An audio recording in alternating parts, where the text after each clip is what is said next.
July 18th is going to be good. They get to go there, meet with the World Trade Organization. There's going to be information and reforms and requests made by the WTO that they are going to hand off to Iraq. Iraq is going to go over there and drop off additional materials that was requested from the last meeting and ask questions to make sure their accession into the World Trade Organization continues to go as smoothly as possible. As far as the exchange rate is concerned, no, it's not going to be brought up there because that's not the job of the WTO.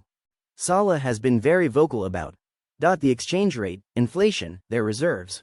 His positive tone has been very well accepted because this is his fourth one. The reason there's positivity is because of where we have been in the past and what has been transpiring. What is different in the last year and a half since al-Sudani arrived is amazing. It's immense. And the totality of it should have everybody pretty pumped because I see it as light at the end of the tunnel.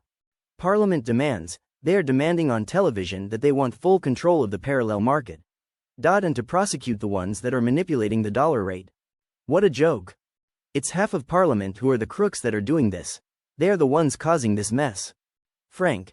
They want to stop it because they know what Sudani has done already with the monetary reform of your currency because it's no secret and somewhere around the 14th we may see another move by Sudani. Parliament wants to be a pain and delay and cause problems, don't pay attention. Everything is set to move ahead with the process of currency reform. We are just waiting. We know that the next step must be taken to move ahead and that is to revalue in country only first just slightly over $1, then conduct the project to delete the zeros as the currency swap out takes place. The CBI told us then they plan to monitor for a short time for inflation and then move to reinstate the dinar back to Forex, and when doing so the IMF plans to place the dinar in a new peg as in a basket of currencies and float it. This should have already been accomplished in June and is late. It is failure on the part of the US because the US is still stalling it. Unfolding structural economic transformation in Iraq. This article is talking about Iraq's successes, especially in the digital banking world, and them coming up to speed, tech-wise, with the rest of the world. They have made great strides digitizing their economy to be more efficient and faster. We are seeing the economic changes we need for them to change the rate. This is an RI. They will reinstate that rate. I thought they would reach it at a cap, but now they're talking about coming out right away with a fixed rate, and that fixed rate might be $3.22 and then the float. That float should be very very small, very quick because it's going to reach the cap, boom. Very quickly. July 18th is the next meeting, between WTO and Iraq. They need to RV before then. No, they don't have to RV. People keep associating the RV with the accession into the World Trade Organization. The World Trade Organization doesn't deal with the exchange rate. They deal with the regulation and transparency of trade between countries. That's it. Iraq has a project to delete the zeros. The delete the zeros hasn't happened yet. Iraq doesn't have an international acceptable tradable currency just yet.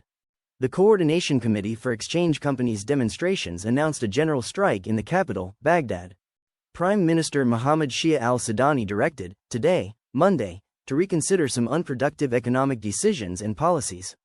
The Prime Minister's media office stated in a statement received by Al-Maluma agency that al-Sudani chaired the periodic meeting of the Ministerial Council for the Economy, in which decisions related to the economic reality were followed up, and the reform aspects included in the government program were implemented. Al-Sudani pointed out the importance of reconsidering the economic decisions and policies that were taken in previous stages, adding that the time has come to stand up to a number of unproductive work contexts and practices, and that reform requires strong and correct decisions. He explained that the government has provided the private sector with great supportive opportunities, and has worked to empower it and launch its projects, and it is closely following up on everything required to continue the pace of growth, noting that its supportive decisions will not be directed towards benefiting groups that live on certain outlets, without providing a contribution or returns to the country. He added, the Council discussed the report of the Diwani Order Committee, 24,573, headed by the Minister of Planning, to follow up on the amount of support directed to petroleum products, fuel supplied to factories and plants, and to the Ministry of Electricity.